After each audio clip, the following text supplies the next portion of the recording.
Daydreaming. So, exactly. Same thing with Daydreaming. Support saviors for these guys. Both of these teams are very accustomed to coming back in the playoffs. So all that Coast really want to do is get into the playoffs, and then they feel much more confident. It's something we've heard Nintendo say. Yeah. We play great under pressure. And it's not something you hear a lot of people say. You see them, even a team after a very stressful win that's a lot of pressure on them, and they're like, don't want to do that for the rest of the day. These guys are like, bring it on. Let's go. I think what it is, you hear people say that who don't lose or who lose when they're not under pressure.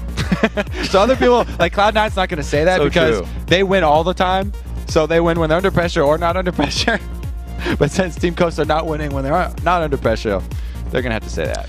We see targeted bans coming out here. It looks like they are trying to stick it to each other. We see the Tristana going out away from Zuna. Zed day today. It is Super Zed day today. The Riven's out. A lot of 80 carries getting focused out this week. And not a lot, but at least one in every other game. And Vulcun have been trending back towards that late game safety net that is Tristana that they love putting Zuna on. So that's actually a really good ban. I like that. And this is one of the few times that we've seen Sona banned against Bloodwater, even though he said that he will always pick it every single time it's available, and he has always picked it every single time it's available. So nice adaptation here from Coast, going at it from a little bit different angle, but just banning out the main champions of the Vulcun players. And you know, when we talk about Zed, we talk about the AP assassin on the other side that you usually see, and that's Ari getting through again on this time. We have seen Ari out of the matchups this week because of a lot of use of her as well. Yeah, so this is a matchup that I love watching. It's very, very fun in competitive play. Zed versus Ari, both looking for picks and looking for duels.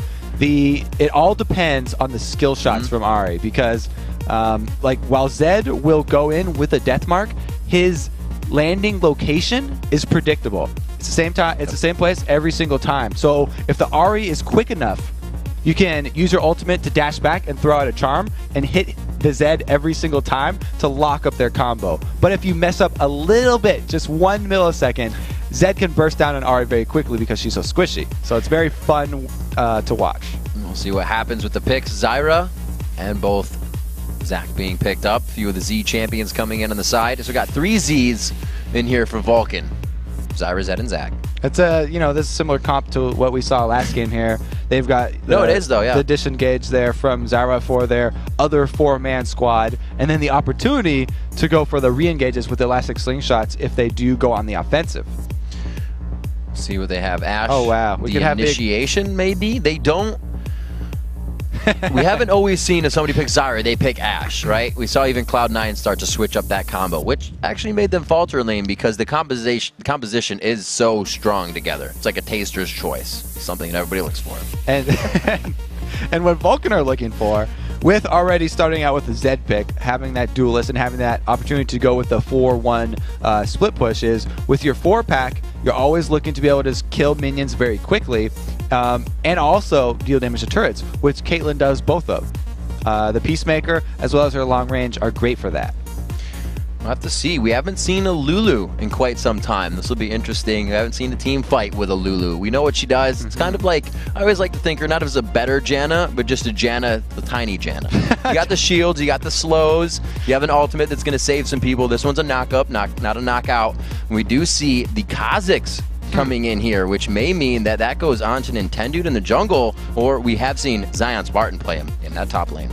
No surprise here. Coast going with a very highly mobile team composition. I usually liken Coast's sort of team identity to that of Dignitas. Yep. Both of them really love the champions with dashes, the very offensively oriented champions. They're always looking for picks. They're looking to split up team fights and create chaotic team fights so they can make use of their repositioning skills. It's nothing different here. They've got very, very mobile champions in all of the lanes, and then they have that Lulu that you're talking about, who's very good in those type of chaotic fights, because whoever ends up taking the damage is the one she'll target with her giant growth ultimate, and they'll put the defense wherever it's needed most.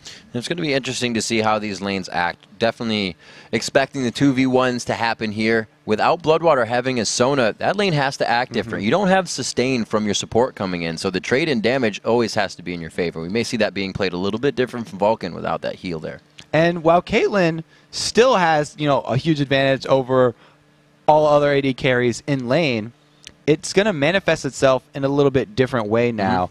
They won't be able to push down the towers quite as fast. We still have seen them taking a decent amount of damage, but more so I think we'll see a lot more zoning early in the lane phase because the towers will be lasting, maybe a minute longer than usual. I think we're going to get that stat for how much longer in 3.10 towers have been lasting than they were in 3.9. With this addition, I think it's only added a little bit, but it is itself within those games a few minutes. Yeah. So once they're all added together, we'll have to see what it comes down to. We see Nintendo charging up some Spideys if he needs to. They make their way out of base. The good luck, have fun's come out, and we are into the third match of the day. Coast versus second place Vulcun. Only 20 seconds into this one, and everybody's copying each other. We have Zach, the only one, a little bit off by himself, and he does not have any wards on him. So it's not like Vulcun are sending out a probe to lay down some early wards here. Just playing it pretty safe. Getting out the laughs. There's Mash Me over there doing some laughing. Zuna's going to be careful about this, but Vulcun are very much aware. That was loud. When you hear that hook over hit. Psycho said it was loud. We heard it too. He gets charmed down. You see him getting out of this one safe. You do have cell division, but they know it's coming up in 300 health. So you have cell division, but you don't want to use it. Best to back up just for this moment. We do see double red elixirs, so somebody was going down in a full engage there. One for Zion, one for ManCloud. It's just a matter of who would have got it first. Yeah, and Zion was itching for that to be a fight. He's already leveled up, Taste Their Fear. So he's already looking for the isolation damage with his Q. And remember, this is the reason that we haven't seen a lot of Kha'Zix recently is because of that rework that was made to make Void Spikes not just the 100% best upgrade possible for him. Blow you up in one shot. Exactly. So there's options now. I mean, there's more viable options now. If you do upgrade that Taste Their Fear, the Q, it actually adds a lot of damage now. It adds the execute aspect to the ability. In that it does 8% more physical damage, which is equal to the 8% of the target's missing health. So the lower they are, the better he is at executing people. So he's really good at finishing off now. And if we have Zion on a good game, we're going to see him with a lot of kills. So ManCloud and Shifter do meet in that mid lane, heading over to Shifter. He has 27 armor, 30 magic resistance, so he's definitely trying to help himself out. There's Psycho Sid. Taking a few pop shots to the back of the head there. Zion Spartan pops the red elixir early. The reason that you always pop your red elixir early on Kha'Zix is because you want to take advantage of the isolation damage. By popping that red elixir, Psycho Sid cannot stay by the minions and fight you. He has to run away from his minion line, thereby being isolated and adding that extra 45% damage onto your Q. And he actually just got ignited by Psycho Sid, so he may not have any trouble wanting to go in for this one. Uses the elastic slingshot of level 2 to get out, which he just got a few minions ago. And Psycho Sid only had that 1 HP potion to go along with his Doran shield. So now he's got no more consumables left in this lane, and it's going to be very dangerous for him.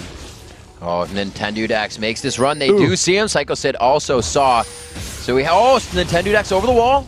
Spider takes the turret shot, so they're positioning well, but they have to wonder, how much are you telegraphing this right now? Eve is just coming down. Smithy is going to get the pinch in. Yep, Nintendo's now the one trapped here. Oh, boys! Psycho Sid gets... Oh, the passive is still there. No way. Smithy coming up with that first one. These guys are down here way too long, and they invited Vulcun down for the fight. Even if that dive was successful, he still has cell division. You haven't popped the passive there from Zach, so you weren't going to get the gold off that one. Very good start here for Vulcun, though. Coming down Eve, that's she'll definitely want to take that first blood and roll that into lane pressure and kill potential for every single lane on the map. This is going to make the importance of pink wards even more pronounced than it was before for Coast. And you can see where they're going with it, right? You want to get Zion Spartan fed onto Zach. Yeah. It's going to be a little bit harder of a task because of cell division. What is that he might get here? With the attack, Psycho Sid goes down, and he did not know that Zion Spartan was camping that brush. Well, he was running around. He ran that circle around the minions to try and get his blobs back to heal up. Oh my gosh, what? My God, the mind games here. Okay, Zion not able to finish off the blobs in time and gets killed by the mini Zac. Beautiful play there by Psycho Sid, all planned. So he was actually wasting time from Zion Spartan by running that sort of circle around the minions that we were like, oh, where are you going? Take a little You're going to damage. die, right? He's going to pop your thing. He was making Zion take damage from his ranged minions because he was attacking Psycho Sid, so he had the aggro there. And that extra little damage from minions actually was the difference there. So Psycho Sid was wasting his time by just picking up bloblets and healing as much as possible using minion damage to win that fight. That was the best wake-up ever in League of Legends I've seen. We're going to see Shifter taking some damage here, but ManCloud kind of lost that trade in a bait out for Xmithy. He sees it. Wow! There's a problem next to me. Caution and move backwards. That's why I really love the Evelynn pickup there as the last pick, because Coast team thrives on the chaotic fights and spreading out the champions over the areas here, where Evelynn will actually punish that playstyle.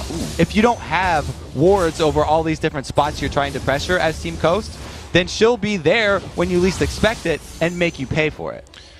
And it looks like with quick AD, he does not go for armor since he hasn't a shield. He goes for HP to deny that burst from really even hurting him. And Zac's going to heal for more from his blobs with a Giant's Belt first buy because of that kill. So not rushing for the Spirit Visage, which is... I don't think it's working the way he wanted it to with the minions there. Yeah, big one for Zac. Because the attack damage there from Zion. And Zion knows there's no cell division this time. Psycho Sid is like, yeah, I made a mistake. I fought in this giant wave of minions, but he just got himself a kill, so he's got to hang out. Maybe they'll draw Xmithy back down. Look, here's Xmithy. Yeah, again, no potions, but he can do a good job by baiting. The only thing is, baiting is very dangerous at this point with no cell division, because if Zion gets the kill on the Psycho set, oh no, it won't reset his jump. He has not upgraded it. Never mind. He will trade kills there if they go for it. 2-0 on the board. We do see some, not frantic pings, but pings that will keep that top lane safe. Zuna and Bloodwater, who we haven't seen too much of, as these lanes did match up. AD carry support. It's just on the top side. Zion Spartan waiting bated breath here on the dive. And this is like the longest range combo that you can have for an AD carry and support lane. A Zyra Caitlyn right there. So Don't Mash Me is, you know, doing his best to try and stay in there with last hits. It's a good thing that he can use those Ezreal Mystic shots to get the far away ones, because he can't stay up near the creep line, or else he's going to take harass damage from both Zuna and Bloodwater. There it is. Psycho Sid gets hit up. He actually dodges a good bit of damage there and does Let's Bounce. Zion Spartan knows he's not going to turn around for the quick kill here. Sid's got all those little health blobs to pick up. Xmithy is going to be doing some denial here of the red buff. And Nintendude is in the bottom side of the jungle, so he'll realize that happened on the way back up. And really, since the first engagement here coming for Xmithy, the junglers have kind of been in their own jungle. The ganks aren't coming in. It's probably because of these matched up lanes, obviously. And it's been a great improvement in Smithy that we've seen from last split to this split, that he now times all timers so well. He's so much better at it than he was last split, and it really has showed itself. But since Nintendude is aware of the situation, it isn't going to be, you know, any sort of buff discrepancy advantage awarded for Vulcun, because Nintendude makes his way over to the opponent's red, and Psycho Sid is going to see him come through the tri-bush with that ward. He slingshots himself out right there. Mandatory Clouds, I think his pressure up to maybe help Xmithy alerted him to that, so very good play. Stranglethorn goes down, pops up Daydream, and he throws the ult on himself. And Mashmi is forced to just watch his partner go down. Unfortunately, that turret going to take a good bit of damage, but they have eyes on ManCloud in mid to bring that back. So, ManCloud going for the all-in on Shifter, but Nintendude's here. He goes in for the execute. He tries to get the Q down. They're going to give it to Shifter, but no. It actually goes over onto Nintendude. Not the correct time for that Zed death mark. Yeah. He was going for the 1v1 there, and Nintendude, a little bit of BM there. That was a manly fight. Comes to turn the odds. It's great pressure by Nintendo. He had just stolen the red, saw the engagement top, and took advantage of it. Now Xmithy here to cover middle, so everybody picking up the slack that's been happening. Nothing happens for free here. Top turret did get hit up pretty hard, but they got that mid one, so they're trying to react and stay reactionary to everything. And giving that blue buff over to Shifter is going to be huge for him in that lane, because we just saw, you know, Mandatory Cloud is not hesitating to go all in with his full combo, and Shifter's going to need the mana to be able to spam out his abilities to clear waves and get that cooldown reduction for his ultimate to keep his ulti up. Because without the ulti, he's a sit and duck. Spirit of the Elder Lizard now coming out onto Xmithy. Not so many Evelyns we're seeing now and then, but when the composition is there, it's definitely built around that Evelyn, around another champion that has assassination on the team. So that coming into play now with Zed. ManCloud getting himself fed here. He's 73 to 76, so mid lane not too uneven. See how that goes. He actually hasn't been getting any roam really for that Zed. Yeah, he tried to use the the first death mark basically there in the mid lane. Hasn't had it's been the freedom yeah. there to be able to get away from Shifter, because Shifter does a great job of keeping up the threat on that mid turret by constantly clearing the waves. 10 minutes into this one, Nintendo showing presence in the bottom lane as Xmithy looks to manhandle this dragon. He throws an SOS out to the bottom lane. They will be there, but so will Nintendo. Coming in with a pink ward themselves. They litter the area with wards here, and Bloodwater looks to keep himself in position to give them the upper hand. They come over. I don't think they noticed that Lulu was going to be down there too. There goes Syra. Bloodwater's down in this fight, but he's going to be able to get that passive damage out. Not enough to really thwart the re-engage. We'll have to see if they go for Dragon still. Those are the spread out team fights that Team Coast are looking for here, and they're going to capitalize on this with the Dragon. But Vulcun are doing a great job of not wasting their time sitting around there, and they're actually trying to shove both the middle and top. 17:05 about for that Dragon to come up. Bottom lane will be covered here, so that turret won't go down. They did very well. They didn't lose mid-turret. Looks like Vulcun falls a little bit behind on that one, but they're still ahead in gold. We'll see if Coast can continue this little bit of an advantage. We'll have to see if they can grab a turret. Zuna still trying to pressure down in this bottom lane. Looks like they'll try to push this as hard as possible and grab that turret.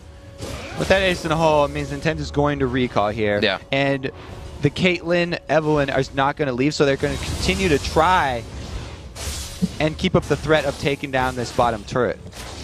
Psycho Sid, you can see the change in the game. Xmithy coming from the backside. He burst that speed on, but wasn't able to catch. Still, it's going to be Don't Mash Me farming in the top lane, so there's not much long-range attack for these guys to poke Vulcun off the turret. They're getting pokes on the turret, and it's eventually going to go down. And when you are going for a turret like this, a little trick that you can use to slightly lower the DPS of a tower is right after it shoots, you auto attack the enemy so that you get tower aggro and it targets you, but before it's able to get the shot off, you back out of range, so then it has to re-find a new target, and it's wasted that small amount of time by targeting you, and it wasn't shooting down minion waves. So you gain a small amount of time hurting the turret with that. There's a big blast on the Shifter. There's the Spirit Rush you were talking about to make the right move. Is he going to get the kill? No. ManCloud goes right back for a few bits of 5 HP per attack on that Doran's Blade. He's like, sarcastic minions, get away from me. It was messing with some minions there. Didn't quite realize how much damage they did. Had to run away, and Xmithy finishes off those deadly minions for him. That was scary. Shifter played that one real well, but they did cause him to expend everything on that engagement.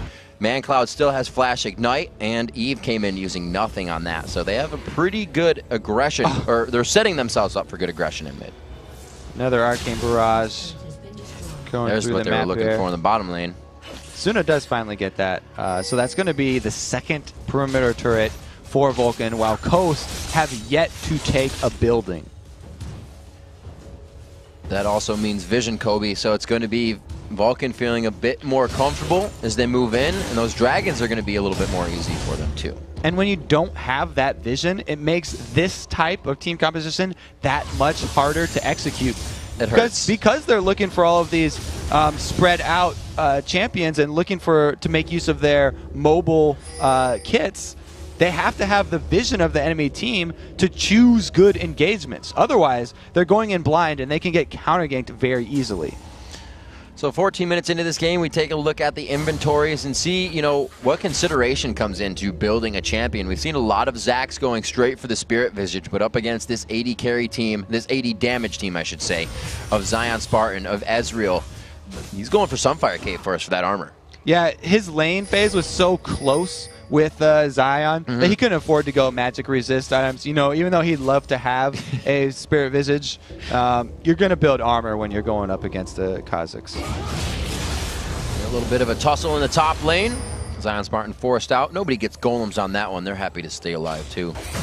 Power in numbers. Actually, it's 1v1s everywhere and a bully fight in middle and a 2v2. And it looks like, actually, where's the second one on that? It was one down for each side. They lost the jungler and support.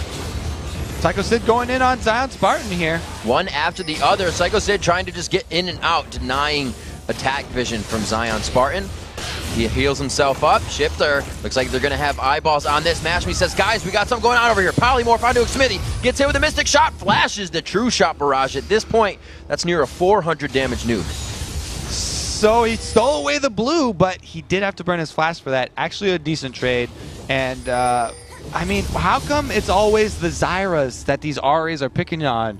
Whenever we see these full assassin Aries go out, it always seems to be everything. Deathfire Grasp, Ultimate Charm, the plant lady just getting the full brunt.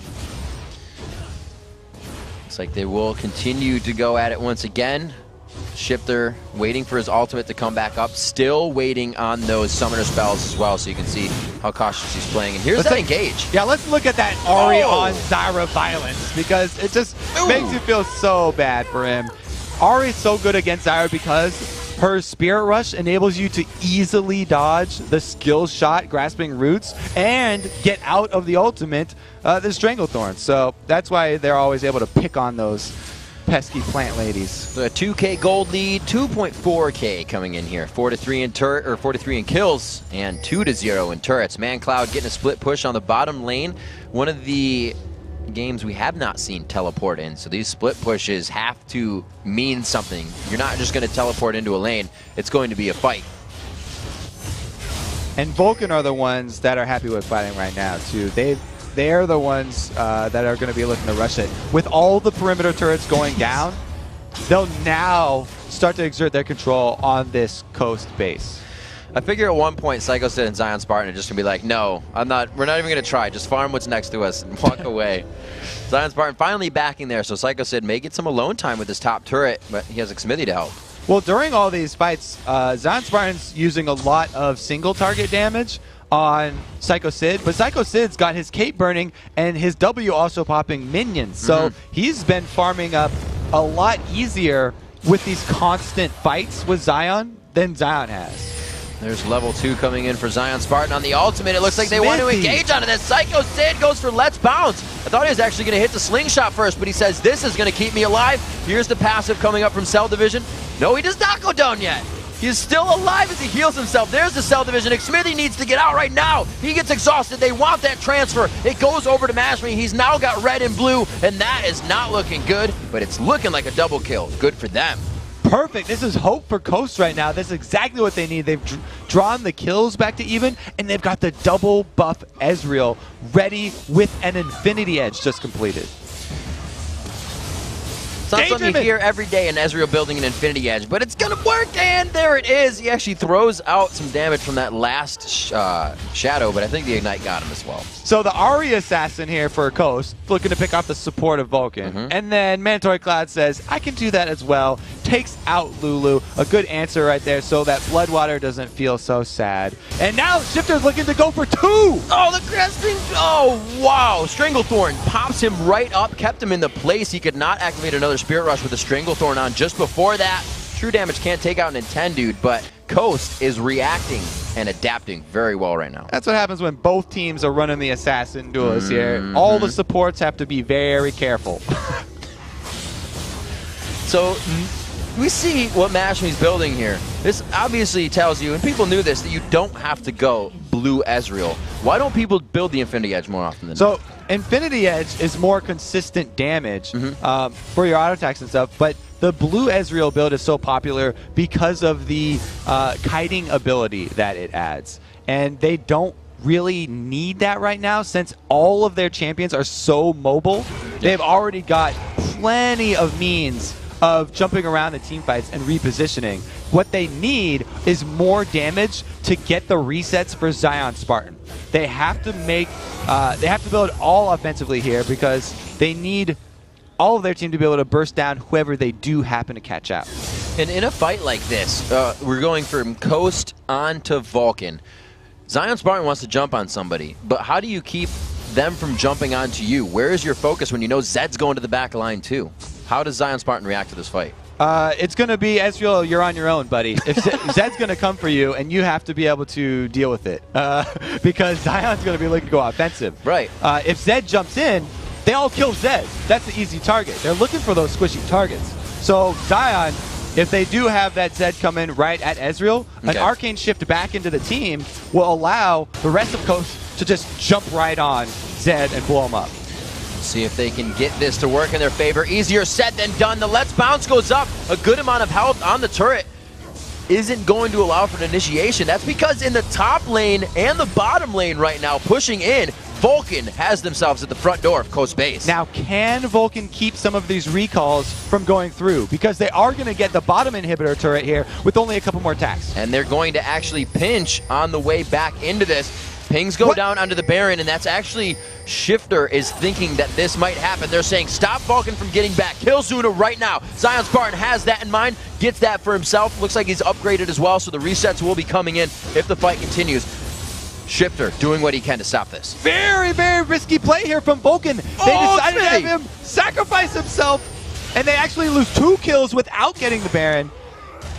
They've gotten quite a bit here. Psycho Sid goes in. That's going to be the Exarth, or the Ignite there. He goes down. Psycho Sid finds himself. The Cell Division is down. Mandatory Cloud needs to get out. He's got a lot of energy in that recharge from the blue. Will it be enough? The jump from Zion Spartan. The continuous chase and pursuit and the kill. Very questionable call from Vulcan there. They wanted to have Zuna sacrifice himself to delay Coast in their base so that they could 3-man Baron, but at 21 minutes in the game, Baron's too strong for that 3-man team, and since Zuna died so quickly, they weren't able to buy enough time. They actually just handed Coast an opportunity to take Baron. Oh, that was such a nice combination. Everything locked up, stopped up, and taken down along with the Baron. 10 dude, I hope nobody walks out before that dies, because you are in trouble. So early in the game to make a call like that. Oh, Zuna! To try and trade 2 kills for a 3-man Baron, and Coast able to capitalize on it. Very, very huge misstep from Vulcan right there. Good guy daydreaming with a smile on his face. He says, I got your back. You actually heard Mash Me yelling on that one. He's like, hey, me. Okay, we're good. 22:08 on the clock, 12-8 on the scoreboard. Exactly the same gold in the hands of each team. Yeah, he's got 3 people in front of him. One of you guys better block that for me. The turrets are 6-2 though. That is quite a bit of global gold to still see an equal amount in the hands of each team. The Baron helps. That's going to say it helps a little bit, but still, that's pretty impressive. Right, so Vulcan having all those 6 turrets down means they are afforded a lot of the map control, but now that Coast have the Baron, it's dangerous for Vulcan to try and venture into that map, because Coast team, like we've said, is all based around jumping on people and catching them out of position to burst them down. With the Baron buff too, they're so confident with just roaming around, they can pick up these standing objectives that are still left on the map, and basically these outer turrets are just pots of 1,000 global gold for them to just go around and pick up whenever they want.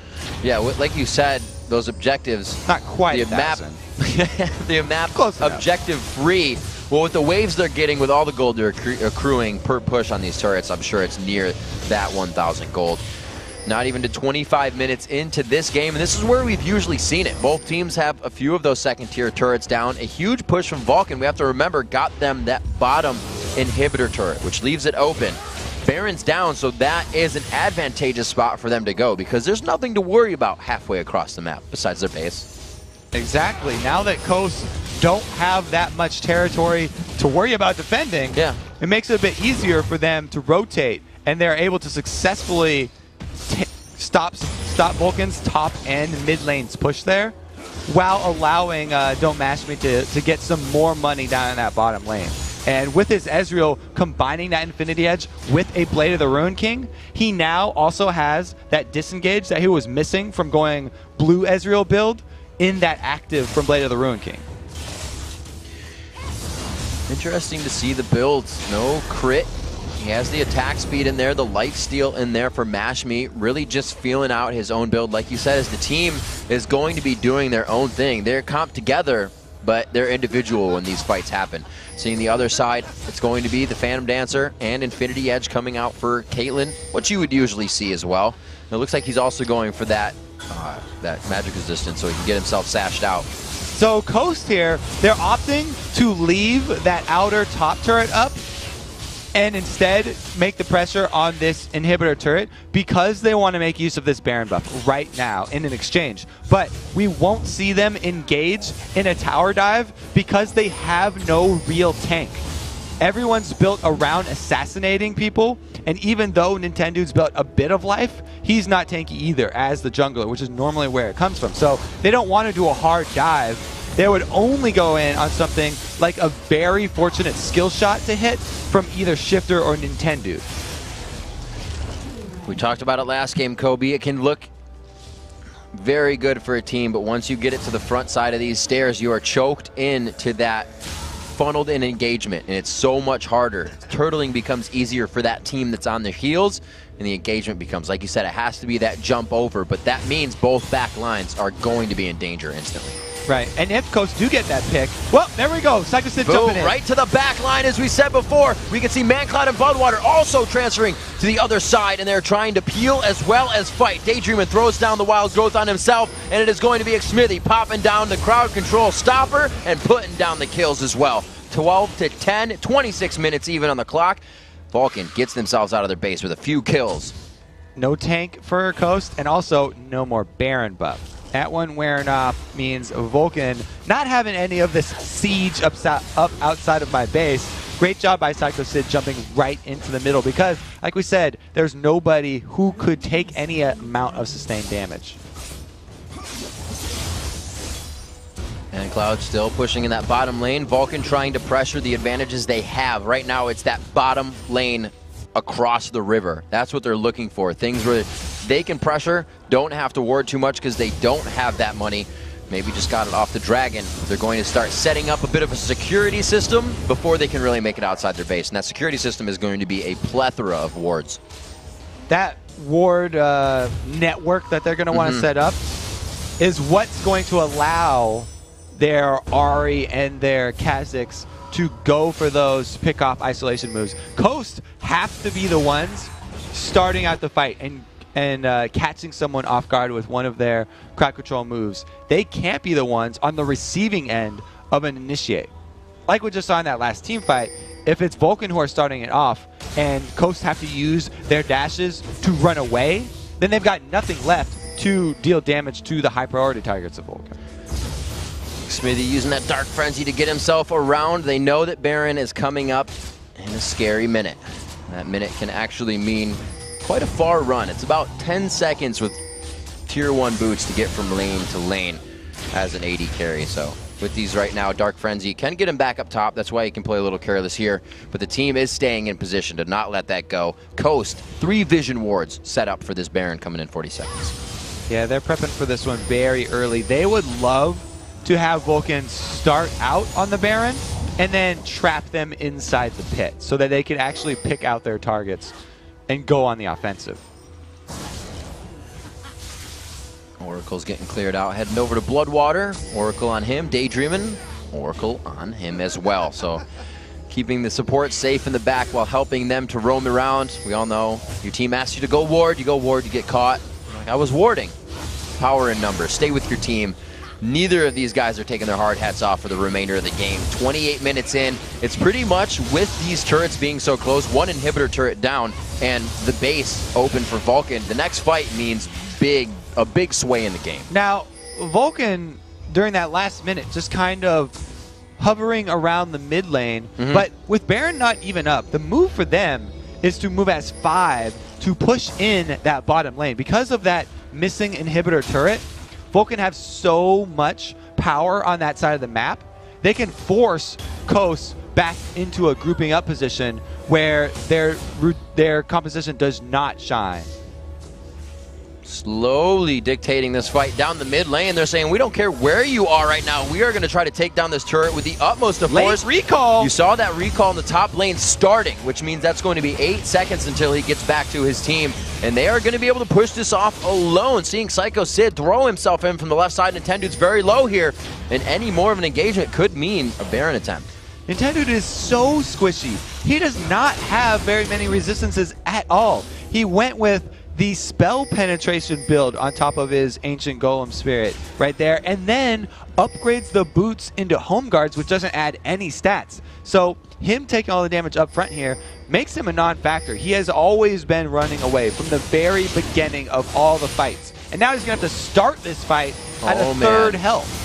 Nintendo gets blown up. They're saying, once they get here, we're going and initiate immediately. Psycho Sid uses Let's Bounce defensively. He gets hit up. The passive coming out onto this one, you can see it's about half health for him right now as it ticks down. They get Baron in the distraction. Can they continue the fight? It's going to be Zyra going down the right side. No passive from her there. Oh, that was a plant, not even Zyra. Bloodwater's still alive. The chaos get me all excited. Trading 1-for-1 kills, but it was a Baron for Vulcun. So they'll definitely like that one. Take that trade any day here. It took Coast too long to finish off that Zac. After they popped him into Bloblets, Vulcun decided to just finish off that Baron, and they'll gladly take that trade. What a distraction. They did it right in front of their eyes the entire time. Having that ward across was such an advantage for Mandatory Cloud. Zed is more than at the capable point of zeroing somebody out in this game, and we've seen Mandatory Cloud start to take that into his hands. It was a slower start of the game for him, but he has known his role as Zed, and he continues to assassinate. Blade of the Rune King, last whisper for him, have been in his pocket for a good 10 minutes now, and he's just kind of trying to resort to other things, keeping that Merc Treads actually onto himself so he can get in and out of these fights because of the crowd control that Coast brings. But really the reason that whole fight came about was because of the squishiness of Nintendo, how he took so much damage down in the mid lane. Oh dear. That Vulcun went over to start it up around Baron, and then again, he got obliterated before they even got vision of the inside of the Baron pit. It was just a shadow over the wall from Mandatory Cloud, finishing off Nintendo, and he has absolutely done nothing so far. We see the team actually heard it last game from Saint. Jat asked them, why are somewhat teams shying away from that bulwark with a heavy AP team as well that Curse was fighting against. Coast also fighting against the heavy AP team have chosen not to go with that. Focus a little bit more damage onto Zion, who's not going to build it anyways, but also Nintendo Dax, who we see most people building at least into that carry jungle. Yeah, I would definitely recommend for Nintendo to build for his own safety right now. He needs to not build for the team. He does not want to go for an Aegis or a Locket.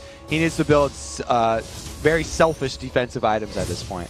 And Spirit Visage is actually not making an appearance yet in the game. They are being crafted, but the fight is now onto the inhibitor, and those items really aren't going to make much of a difference for this fight. 32 minutes in at 13-11, 7-3 in turrets, but again, these teams neck and neck in this game. 4,000 gold lead at this point isn't a core item for somebody. It's spread out too much across the team. So it's this fight happening eye to eye between Coast and Vulcun. You can see neither of them are finding a way into this fight, but they're finding a bit of damage on the inhibitor. So hard for Coast to pull off this pick composition when Vulcun are not in a position to be picked off. They've got Baron buffs, so they're all just going to stick right next to each other and take out the easy exposed inhibitor. And there's huge reason why they also couldn't go in. Caitlyn, while sieging like that, 3 traps in front of you is such a disadvantage. Somebody's going to run into one. It's probably going to be your AD carry in the end. Ooh, good attempt there from Don't Mash Me, but not quite. Dragon's going to be going over quite easily. Coast, we can see them again. Power in numbers as they move on the mini-map around towards the red, towards the golems, getting everything they can, no matter how small right now.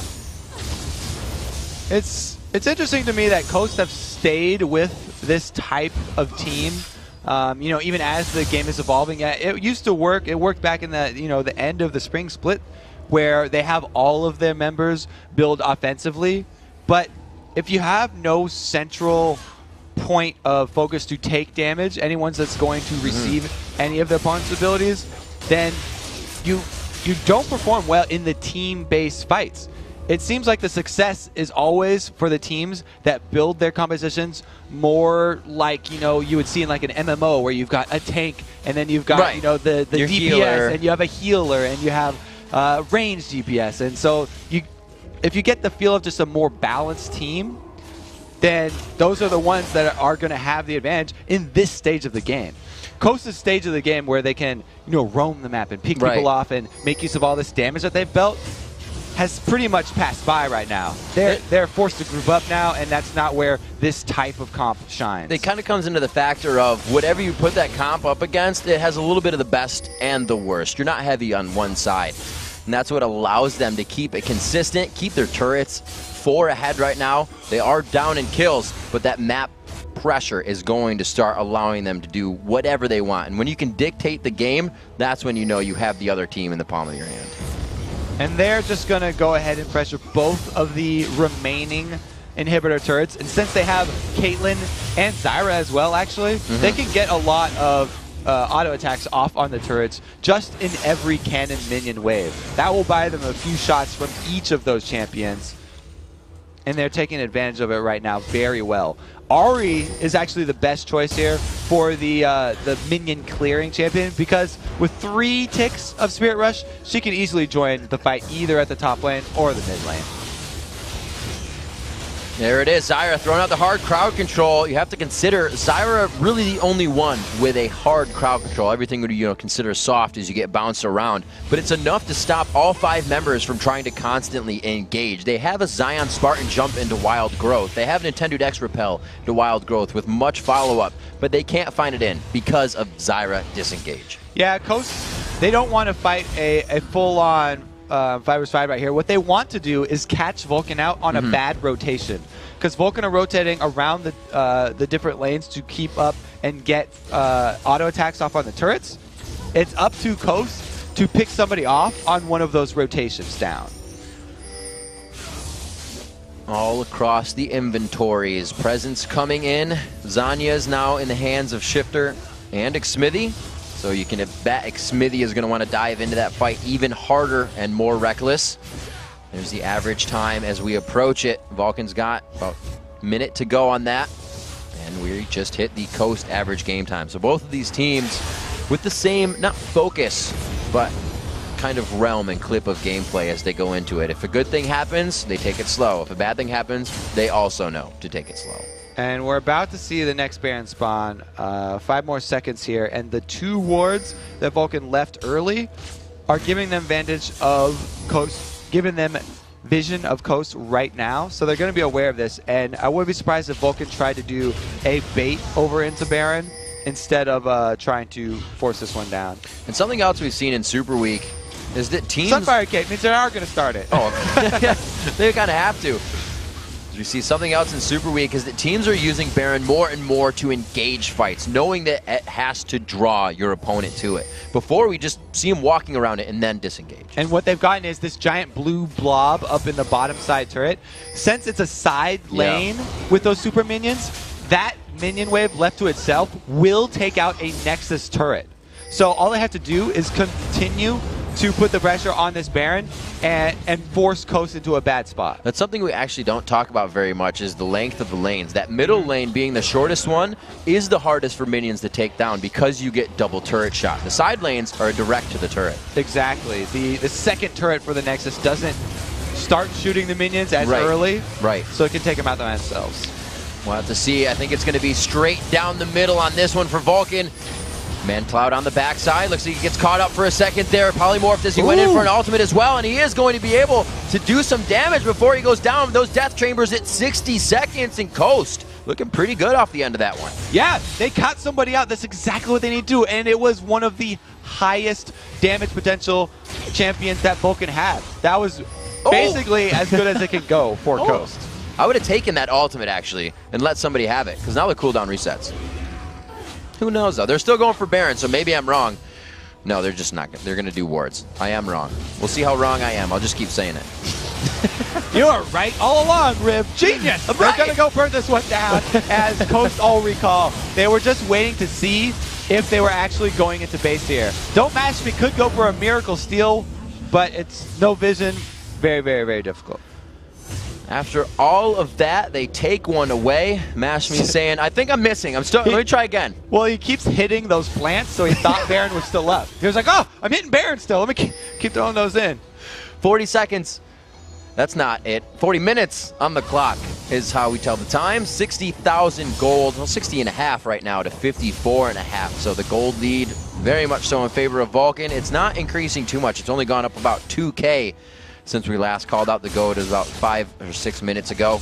Those turrets still at 7, and it's been 7-1, 7-2, 7-3. So Coast is making progress in the global turret area on that objective, but they have to make sure that Vulcun doesn't get any more or any farther into the base, because with that inhibitor down, it's going to be, or inhibitor turrets rather, it's going to be tough for any kind of defense. And on Vulcan's side, on the offensive, all they have to do is avoid getting caught out, because they once again have Baron, and they have the better team fighting team. So as long as they are together, they'll be okay. They can easily force Coast to group up around this exposed inhibitor and not have to deal with turret pressure. But what they're trying to do is gain advantage of that by having Mandatory Cloud top to get some extra damage onto that top turret.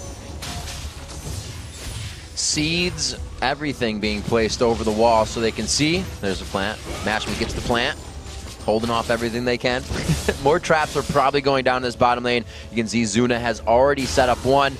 They're going to keep themselves safe as they have to pressure this bottom inhibitor turret, and they're trying to spread Coast out thin. Coast can't be spread out thinner than the length of their base, though, which is actually very short. And since they all have those jumps that we keep talking about, they're going to be okay with defending. A straight shot from the True Shot Barrage is going to go right past the team. They get the inhibitor, which means super minions will spawn in that lane. The other lanes will also get a bit stronger minion-wise. And they are going to do what they can. Xmithy taking the Orb of Deception there. So with the turrets there, they have the hold, and Vulcun doesn't want to seem to push more than just the inhibitor down in the bottom. It's a weird pinch to just try and force your way into the base. This is exactly where we were 7 minutes ago. Nuh-uh. Yeah, it was. It was. And 7 minutes ago, Vulcun got about 75, 100, and 125 damage on that turret. So we'll see if they can do better this time. Get maybe, 200 damage onto it. Zuna's definitely going to do his part. He got one auto attack down there. They're going to keep chipping away and keep the pressure on both the top and the bottom. Mandatory Cloud gets one! Oh, 2 more shots for this. There it is, mid-turret taking more. Nintendo tries to get a cocoon out.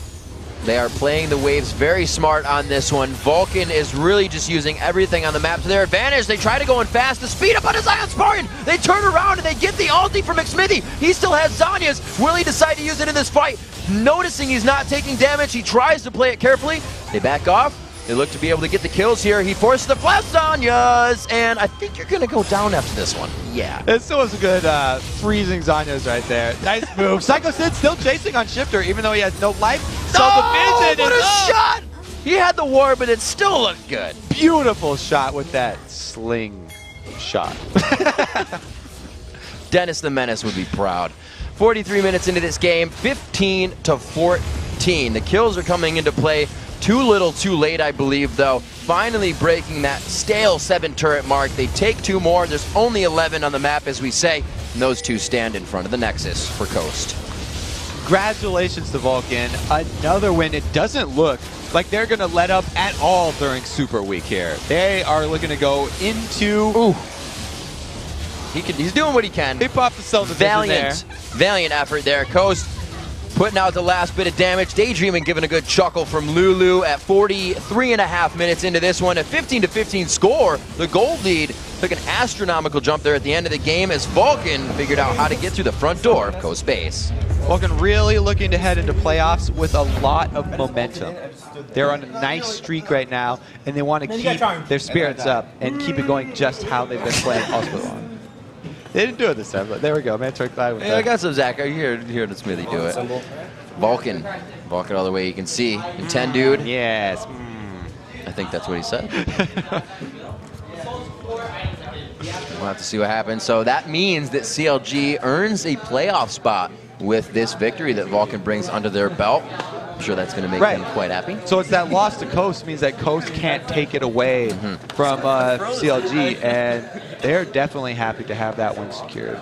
And you said momentum a few minutes ago, Kobe. It's something that was said about Vulcun throughout the spring split as well. It started with the verbal warfare, the vocal warfare of Zuna. And then in interviews, Zuna said, yeah, we're completely a team based on momentum. So I'd say with this momentum, they're doing pretty good coming out of Super Week and already locking down second place. They'd love to continue this one. If they finish out the Super Week 5-0, then that will just give them a tremendous mental advantage going into the playoffs. And it's crazy to think who went 5-0 in our last Super Week. Cloud9 did. And they've already lost the matchup. So you can see how much the summer LCS has changed these teams already. It's pretty crazy. Guys, we got to take a short break, but when we return, Vulcun, Psycho Sid, and Zuna will join us to talk about their perfect Super Week. And then we'll break down the key plays in today's game.